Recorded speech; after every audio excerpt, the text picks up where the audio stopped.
So my name is Michael Brophy. I'm from UCD, and I'm really pleased to be chairing this session. The German poet Hölderlin asked the question back at the turn of the 19th century of what use are poets in times of distress. And I think we can adapt that question to our festival today of what use are poets in the time of permacrisis. And I think we're going to be entranced by the various readings and performances we're going to witness this afternoon. So we are beginning the session with a series of readings, performances, and I'll introduce each poet as we go along. So our first speaker is Eva Bourke. Eva is a poet and translator with 8 published collections of poetry, among them The Latitude of Naples, 2005, Piano, 2011, Seeing Yellow, 2018, and most recently, Tattoos, 2024, all of these published with Daedalus. She has additionally published several anthologies and collections of Irish and German poets in translation, among them Winter on White by Elizabeth Borchers and A Private Country by Moya Cannon. With Borbala Farago, she edited the anthology Landing Places, Immigrant Poets in Ireland, and with Vincent Woods, Formata, Writings Inspired by Music. In 2020, she was awarded the Michael Hartnett Prize for Poetry, and she's a member of Ishtona. So I'd like to welcome Eva for this first reading.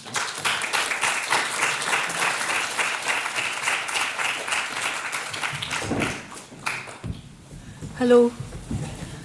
Thank you, Anna and Megan, for having me here. I'm just really delighted to be here. And I was wondering, what can I contribute to a conference on permacrisis except sit down and cry? And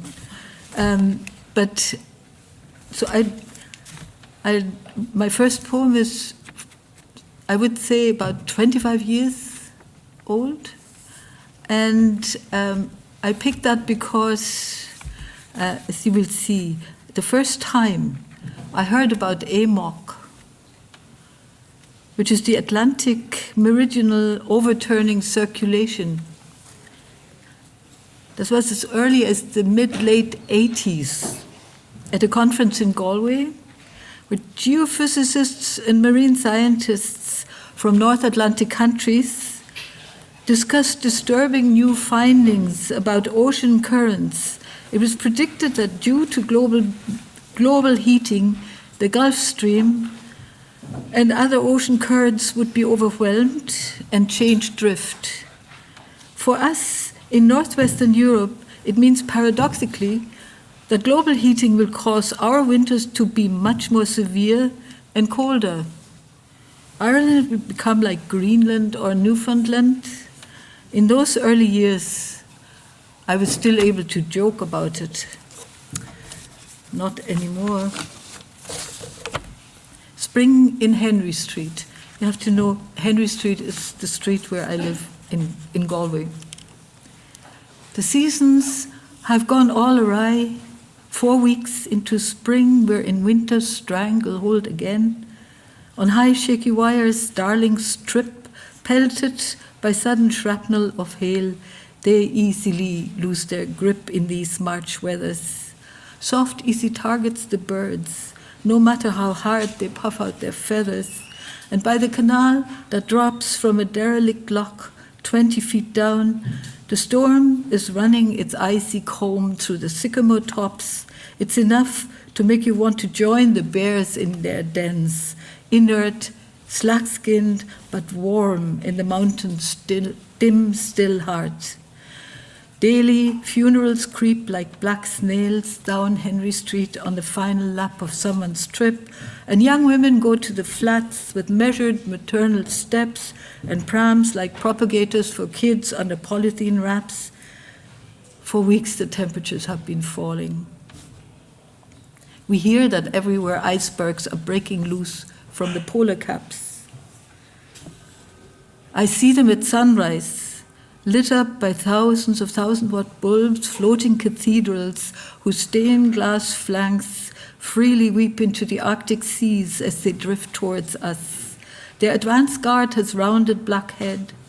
Something freezing and luminous glides down Henry Street, leaving seals in its wake on windowsills. No use calling for help. As the temperatures keep falling, I'm in pack ice up to my neck.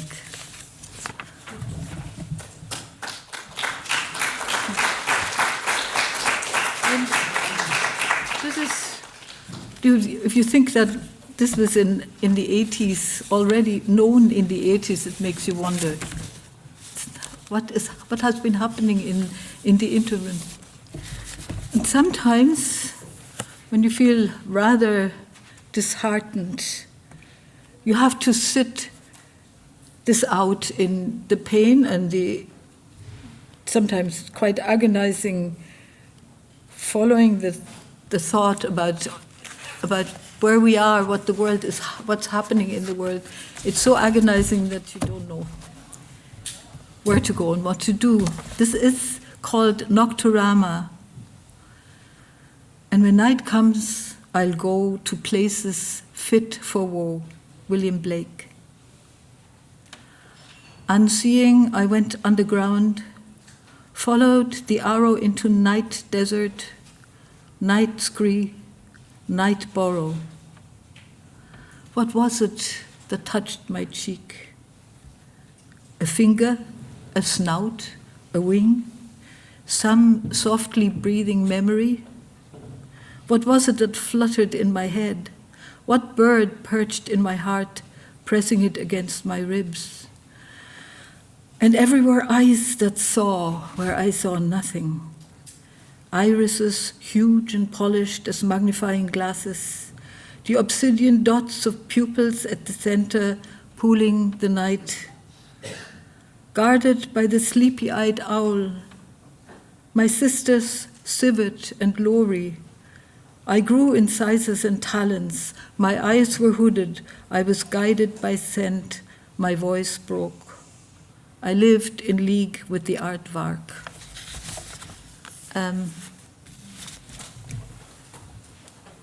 This next poem is called Maps Locations for Miriam.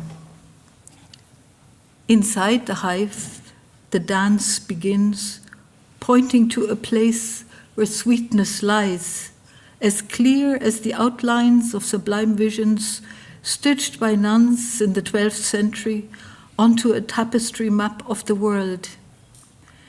If only we too could read the earth as a source of benevolence, of flowering, of linden blossoms, for example, forget-me-nots or dandelions, and ourselves as needles of a compass, pointing our sisters in the direction of a bounty that will be shared. But this was the year I had been staring at an atlas of so much destruction and cruelty, so much death, my eyes failed, and I had to relearn reading maps, reorientate myself, so I wouldn't spend nights lost and terrified.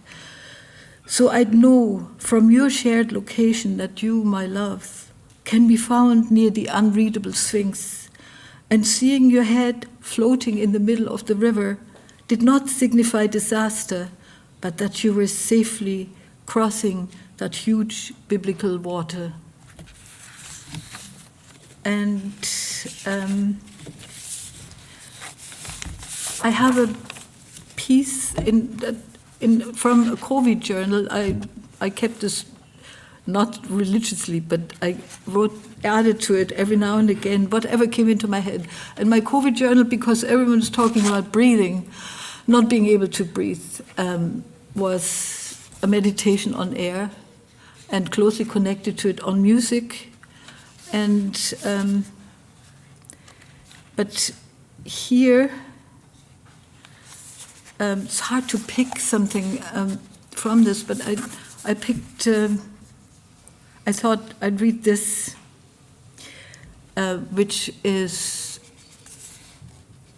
prefaced by a quote from Kate Chopin. You know the late 19th century American author, Kate Chopin. I wonder if anyone else has an ear so tuned and sharpened as I have to detect the music, not of the spheres, but of earth, subtleties of major and minor chords that the wind strikes upon the tree branches. Have you ever heard the earth breathe? A drawing of a small piece of our tortured planet, 25 square inches of acidic meadow, tough little leaves, hard grasses, and the blossoms as fragile and precise as if they had been copied from a medieval painting. A botanist would be able to name each plant and tell us that birdgrass, field woodrush, couchgrass, rushes or sedum, and miscanthus were here long before us. This drawing is more than a copy of nature. It draws our attention to that which carries and holds and nourishes us. Not a divinity, but simply the earth, the soil that is crisscrossed and bound by living threads, a root system that seems chaotic in its random tangle. From a lump of black clay grow these graceful and vulnerable structures. When I look at it closely, I imagine the earthworm at work in the middle of it. There's nothing commonplace about grass. Its biological diversity is breathtaking. Its adaptability seems infinite. Its capacity to absorb and convert CO2 into oxygen by means of photosynthesis is miraculous. Grass possesses an astonishing vital energy and dynamism which manifests itself in the most delicate forms. This drawing of a square foot of meadow with all the clay still stuck to the roots is not only physical and tangible, but also metaphysical. It is no mere replica of reality, but a dreamscape, visionary and of unearthly beauty. And I finish up with this poem that is also fairly recent, which is I wanted to, for a long time, write something about this, but didn't know how. The genocide and the ecocide, culturicide and epistemicide in Gaza, they don't add up to a passing crisis, but it's a catastrophe of humanity. Apart from the unspeakable suffering, the bombardment and starvation of the Palestinians is causing the complete disregard by the perpetrators of the structures that were put in place to protect peace, humanity, dignity, and equality in the world has accelerated their collapse, foreshadowing what is yet to come in parts of the global south. This poem is a lament, but it ends on a note of defiance. It's called The Garden Dreamer of Gaza. Imagine a poem with a wandering garden, a garden that comes and goes in a place that ends by the sea. Like this poem that ends by the sea on one side and a wall on the other, and nothing but wreckage between them. A garden planted in pots between chunks of concrete by a dreamer of gardens, planting the seeds of dreams, the seeds of sister and mother, the seeds of tomorrow, the seeds of trust. What more does a garden dreamer need but a few pots, and soon the seeds will turn into mint, cilantro, dill, basil, a miniature plantation of aubergines in their glossy black skins.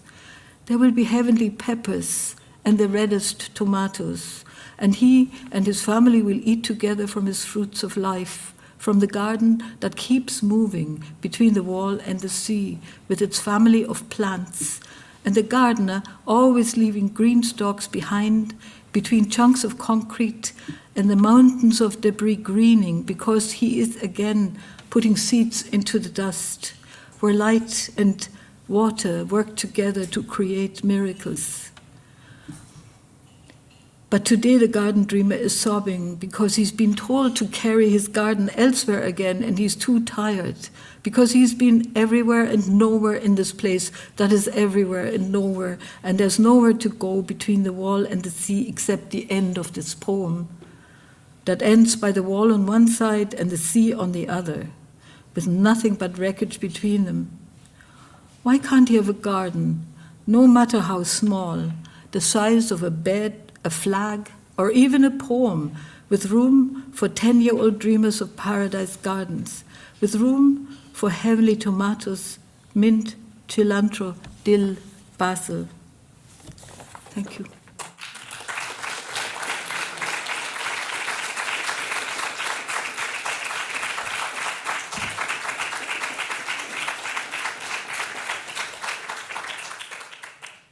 Thank you very much, Eva.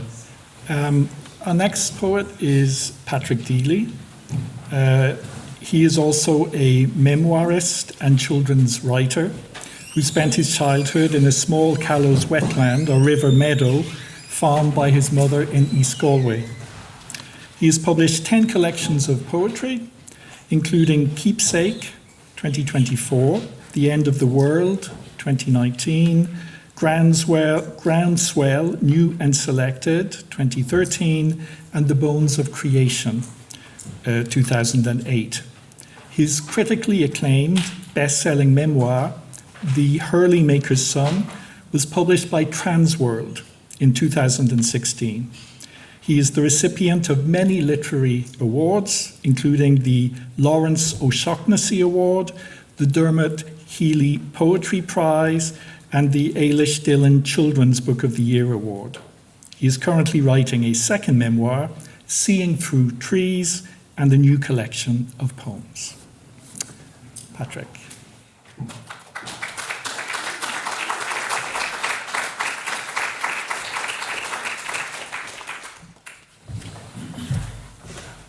Thank you very much, Michael. Can you hear me, everybody? I tend to shout. I'm not going to sit down. Thank you, Megan, and thank you, Anna, and thank you, Ricky, Shona. I hope you'll get better soon. Thank you, Sarah, for all your help along the way to here.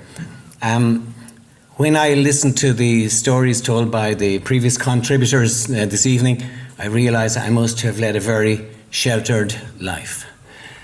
For which I'm thankful. But my childhood was very solitary as well, because I grew up in the Callows, the wetlands, and I tended to live alone there among the animals, which actually was a great preparation for being a poet. No MPhil for me, I'll tell you. Anyway, I did spend a lot of my time working in a very deprived area of Dublin as a teacher in a primary school and then as principal of that school. It was a great honour to do that. And I learned very quickly as a teacher and as a principal that a boy who lacks the language is liable to take the head off somebody else when it doesn't suit him. And so I learned that language and emotional intelligence are so deeply connected in all of us. And when those things are blocked, it always leads to trouble. I just wish some of our leaders had emotional intelligence and maybe less business sense about them. Anyway, talking about language and education, I think it was H.G. Wells said that life is a constant race between education and catastrophe. And I think that's true. For myself, my house was English speaking. My mother spoke English, but she spoke a brand of Hiberno English as well. She had various words. She would say things like, "What tooflish is he up to now?" That's when I was quiet. Or she would say, "That fella, a neighbour, he's a right buddock." Now, buddock comes from the word bud, which is a part of the male anatomy, which you can look up in the dictionary. Or this third one that she used, this word was bugon, and bugon is the subject of this first poem, Keepsake, which is from my collection, my last collection, Keepsake. Keepsake. The egg you found, mother, in a hole in the Ringfort Hill, brought out your bad cess to the layabout hen. And I remember it for that, but more because it possessed no shell, yet could be held in its slack satchel up to the light. Yoke and albumen intact, and intact as well, though 50 summers have come and gone. The papery feel of that quirk of nature you gave your quirk of nature son. Here I learned to cry again. Cry absences, the way we wear the world of wildlife thin.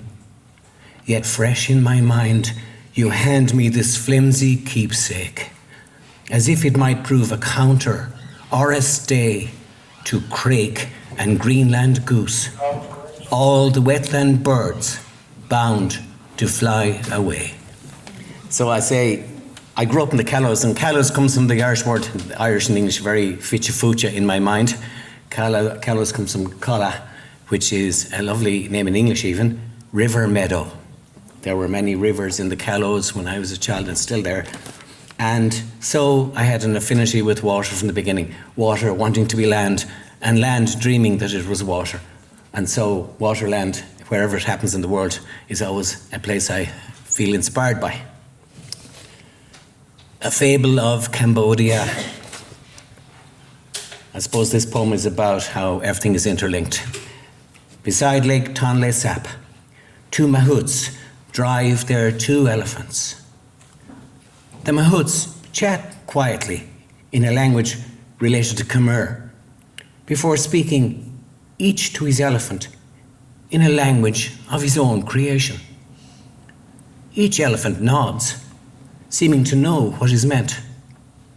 Then one mahout tells the other a story about 2 elephants carrying 2 mahouts through the water, about a frog that jumps up onto one elephant's ear and clings there.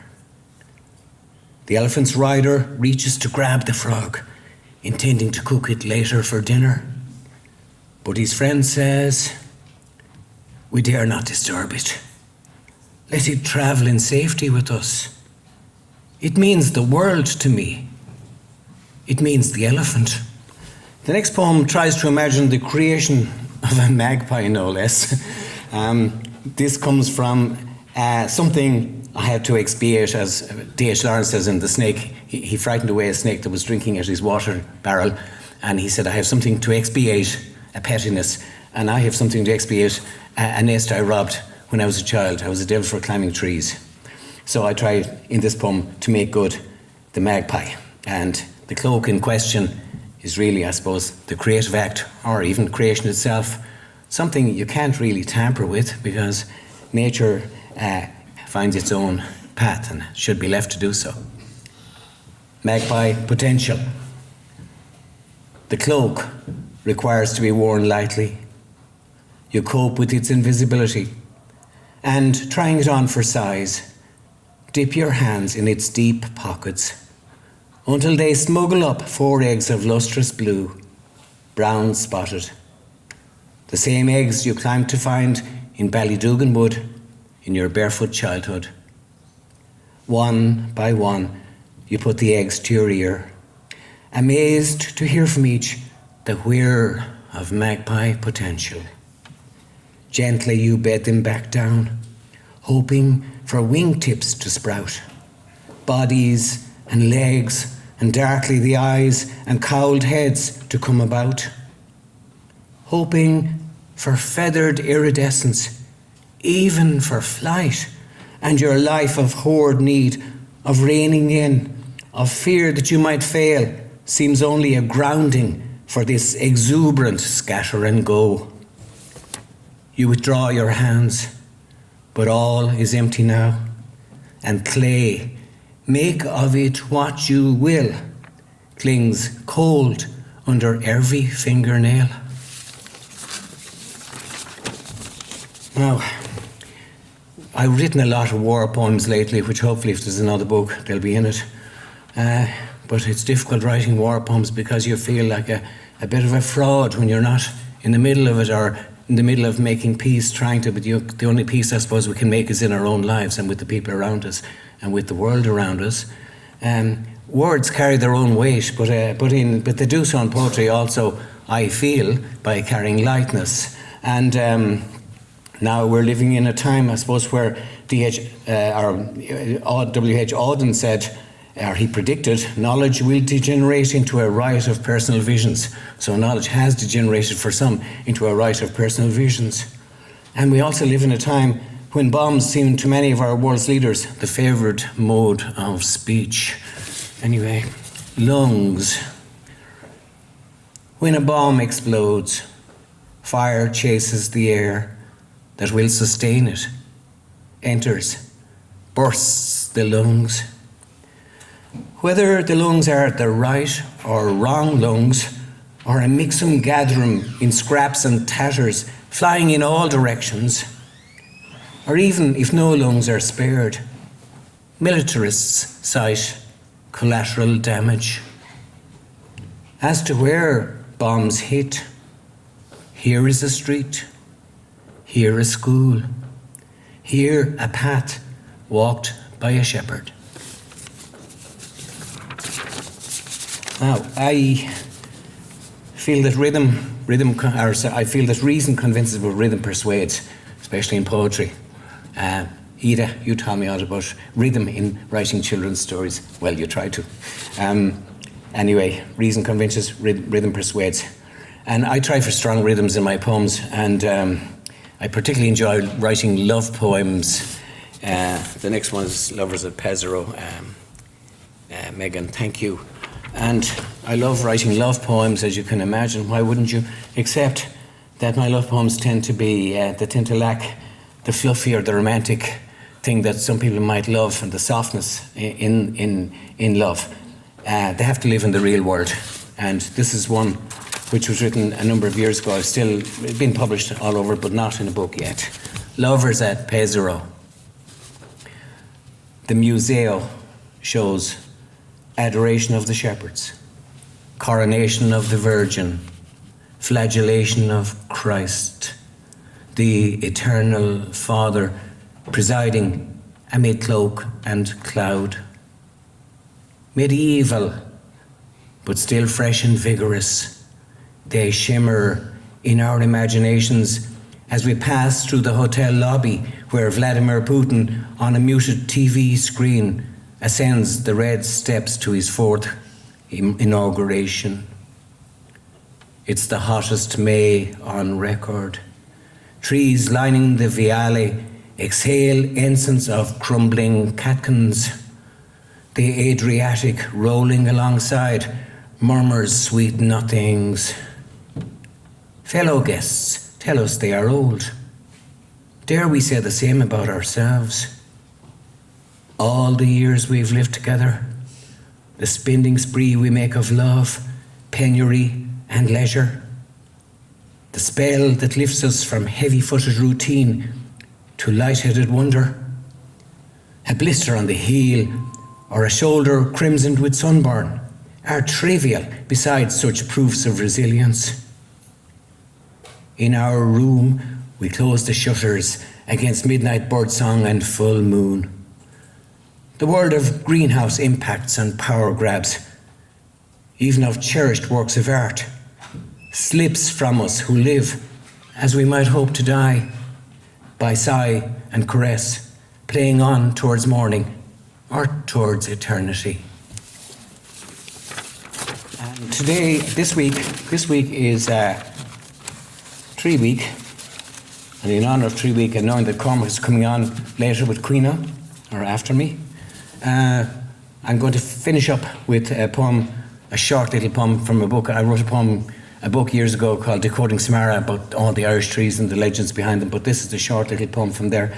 And it has to do with the stylites, or the pillar saints of long ago, the ascetic saints who used to worship by spending their time spend their lives up on a tree, fasting, or up on a pillar. And sometimes there'd be two of them within earshot of each other, and they'd be shouting back and forth their different theological opinions. Anyway, this is not theological, this is just natural or earth. And thank you very much. And I'm just finishing with Understandable Gap. There's no need to look at anything, it's very short. Understandable Gap.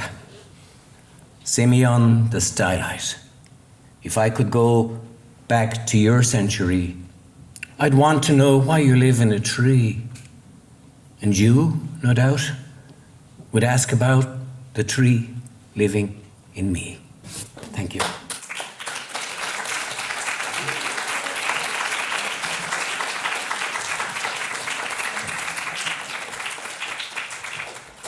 Thank you very much, Pat.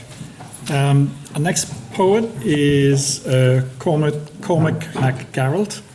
He's a multi-award winning bilingual spoken word poet and creative writing teacher based in Dublin.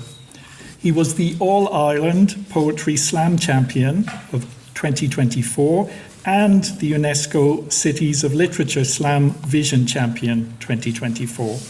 Cormac has performed at events and festivals across the country and teaches workshops to children and adults. Cormac.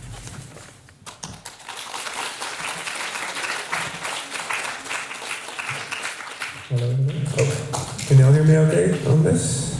Great. I might stand here. Yeah, so thanks, it's great to be here. My poem is called Caoineadh, the trees lament, or the lament of the trees. And what it is it's bilingual. It's about a fellow who's lost in the woods and he falls asleep. He doesn't really know where he is and he can't really describe his surroundings. He falls asleep and he gets possessed or gets a visit from an Irish-speaking ghost, and with the language comes the knowledge of his surroundings. He can name the trees and the world around them. But with the knowledge that comes with the language also comes the knowledge of what was lost. The destruction of forests, the ecocide, the general uprooting of the land. So yeah, it's what's lost. So if you don't speak Irish, you'll hear words like dar Gaelic, which is Irish oak. You'll hear about fium macúil, agus cúil losa la agne, which is fium macúil and his eyes lit up with wisdom. You'll hear about Bladan Facet, the salmon of knowledge, and you'll hear a litany of 16 native trees at the end. I'll start quiet and work my way up so you know what I'm talking about. So show Queen in the ground. So I was lost in the woods, gone well out of my way, walking for what felt like days through a hellish maze of trees, branches bare of leaves. I had no idea where I had come from or where I was meant to be. So eventually I just lay down on a moss-covered stone and I fell asleep.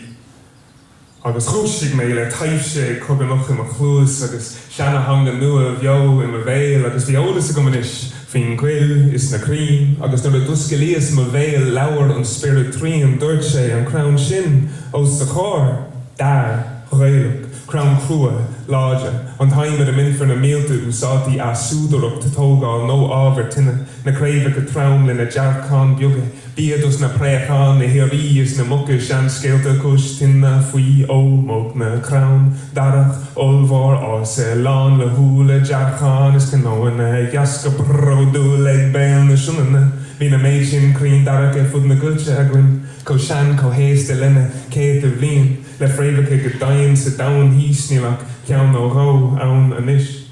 Agus lena mar a raibh mar sin níos daine is seach sa chill, agus bhí anam, agus tháinig an ólas chuam, agus bhí na hanamacha go léir a gum, agus leabhar mar le céile le go a bháin dúna mar sin crown chuil, crown dréachta, na cócanó na blasta beaga bí a dasún sa dhíomhar, na slachta úsáideacha tihí, éascrúb, cléiche, déirtar gur an brad an fasin na ní góga nó a hit isteach san tubair, agus gur fuair sé ólas an dam go dtí an lá a dhúil fiú macúil a dóg dóide agus bhí athúla lasa le agne an ceanara mór láidir ina léachran na fine aber lum a léach, aber lin, cá na crín cuil go léir imethe, aber lin. Cad a hála dus na crín luch for a tábhachtach go dúchas so go badúne iad, dar dithe, dar mouche, an taimid a minfar na mílta úsátaí as na torthaí mar bíon na dilóga ála na hain lithe in na géige is na craimhach go lán le slán in na déithe I bhullach I gracin na chuile is dúchínse,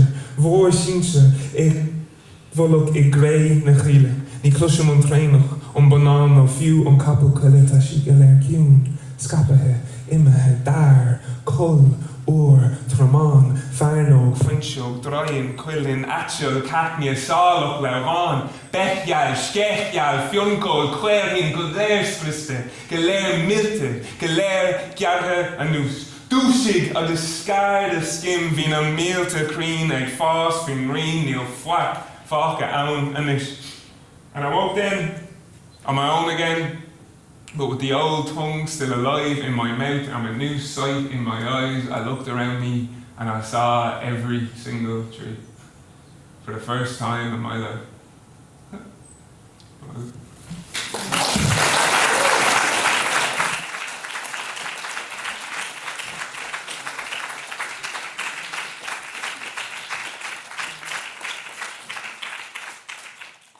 Thank you very much for that, Cormac.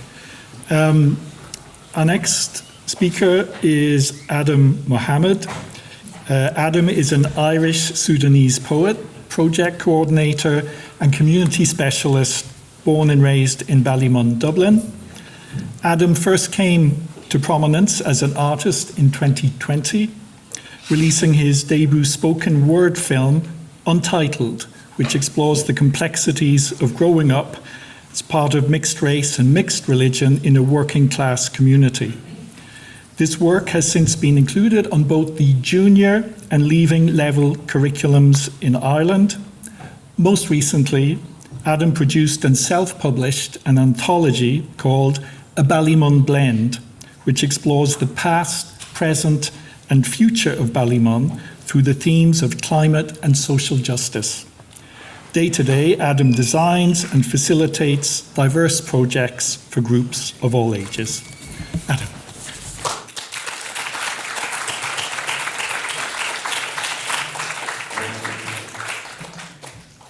From reading, I suppose listening to everyone earlier on, I just realised that I have no real experience of crisis in that way, I suppose, of being displaced or living through war. But, as was said there, my dad's from Sudan, so he definitely has experience. So in that, I wrote a poem, which I'll perform now. It's called Roots, and it kind of goes into that.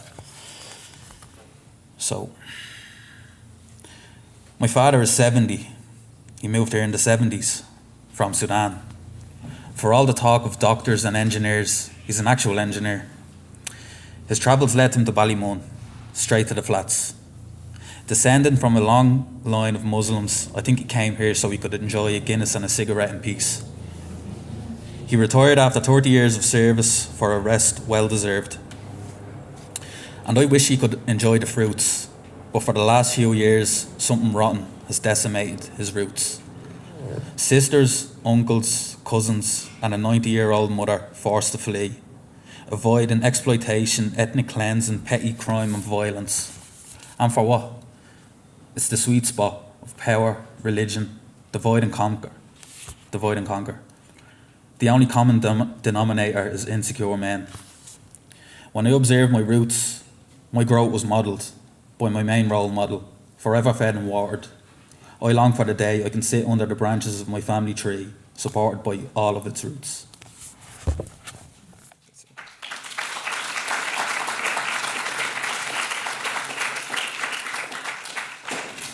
And that leads me on to the next piece, which is the last one I'm going to do, and it's called The Daily. This is the daily. It's very rhyme heavy as well. Just to say, this is the daily. I wouldn't change it if you paid me. A magpie's ma cries out the window while I'm shaving. Single file at the door complaining I'm taking ages, but they don't know I'm in the shower, daydreaming. My tail's like a cheese grater. The water pressure is weak. The house could be growing mould. It needs inspection at least. I hear my neighbour's dogs howl and it's delaying me sleep. This grass isn't green enough to put down roots. So now fix the board. Forever in digging mode. I don't want to be bold, but the options are minimal. Your diet is digital. Mine's your mental and physical. The place that I used to know. I guess that's just how it goes. Step out into the war zone. We were bred and buttered by meat cleavers. A battlefield of fiends, guards and dealers. I'm living the good kid in the mad city ethos. So this is for those who survive or make it out alive. Caoineadh. To the young apprentice, I'm the D9 delegate. I'm just a cheeky, potato scallop eating, north side resident. Welcome to bad press, welcome to bad debts, welcome to hard stress from the habits of the had less. Why am I playing to win if the game is rigged? I can't say the arts is dead because there's so many scam artists. Spot a vulture preparing to swoop, dressed either in a Canada Goose or a three-piece suit. I operate in both worlds. It's separated only by postcode or who you know. Everybody's in uniform. Quick, brush it under the culture. Clean up for the tourists. This is Dublin. Hyper-vigilant living. Need eyes on the back of your head for supervision. But whether it's hell or heaven, I'll have coffee at 11. Straight through Store Street to where the two shores meet. Thank you.